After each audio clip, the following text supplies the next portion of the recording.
আসসালাম মফিজুল, কেমন আছেন? ও দেখে কি যেন যাচ্ছে। যাচ্ছে ট্রেন।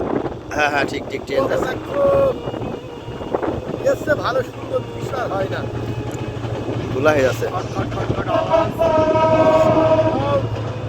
এই আবহাওয়া কি আবহাওয়া ভাই? আচ্ছা শোনেন মফিজুল, আপনাকে একটা কথা জিজ্ঞেস করি। এই যে আবহাওয়াটা মেঘে ভরা, হ্যাঁ। তারপরে অন্ধকার, সন্ধ্যা ঘনিয়ে আসতেছে, আর এই সময় একটা হ্যাঁ সুন্দর একটা ঠান্ডা বাতাস প্রবাহিত হচ্ছে, এই সময় আপনার কেমন লাগতেছে? এই সময় একদম একদম মনে হচ্ছে যে একদম একদম একদম হ্যাঁ হ্যাঁ, শিরাম লাগছে। শিরাম লাগতেছে। শিরাম লাগতেছে, আমার কাছে তো শিরাম লাগতেছে আবহাওয়াটা। আচ্ছা, আর একটা জিনিস হলো, আপনি কি একটা কথা জানেন, সুখ আর শান্তি দুইটার কথা শব্দ। আপনি সুখ আর শান্তি বলতে কি বোঝেন?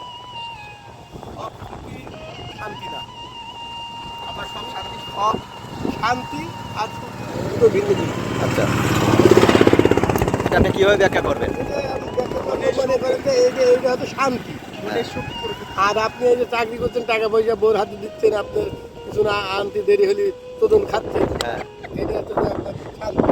আর এই যে এত সুন্দর আবহাওয়া, এটা একটা শান্তি, এটাই অরিজিনাল শান্তি।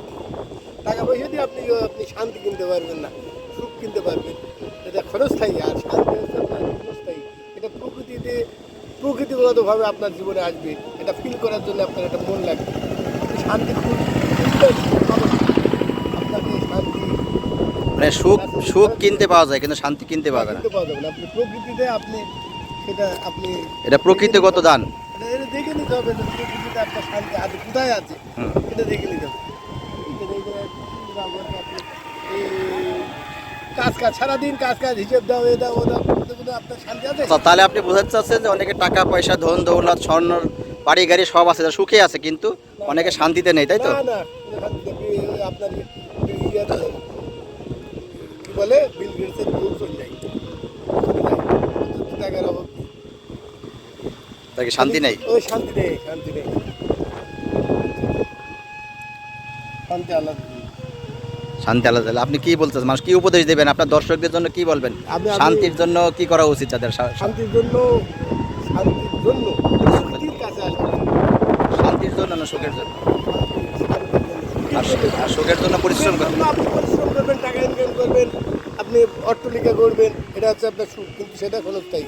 আর শান্তির জন্য আপনাকে তাহলে আপনার সুন্দরী একটা বউ যদি হয়, তাহলে সুখী হবেন না শান্তি না থাকবেন? না না, ওইটাই সবচেয়ে অশান্তির মূল হতো। যদি আপনি সুন্দরী মেয়ে বিয়ে করেন, হ্যাঁ, আপনার পোড়ামারা সারা, আপনি আকাশ ভরা তারা, আপনার ওই সুন্দরী বৌদির পোড়ামারা সারা। তাহলে কি শান্তি তো নেই, তাহলে কি করতে হবে বলেন? জাহান্নামের আগুন দিয়ে তাহলে কি করতে হবে, কি করতে, আপনি কি করতে বলতেছেন তা বলেন? কি করতে হবে? আপনার যতটুকু সম্ভব হ্যাঁ, সুন্দরী কি করতে বলেন, কি করতে হবে?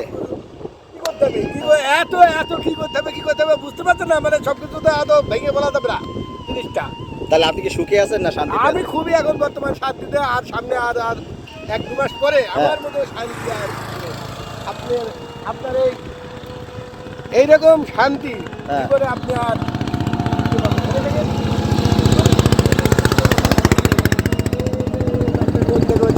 এরকম সুন্দর বিকেল আপনি পাবেন না।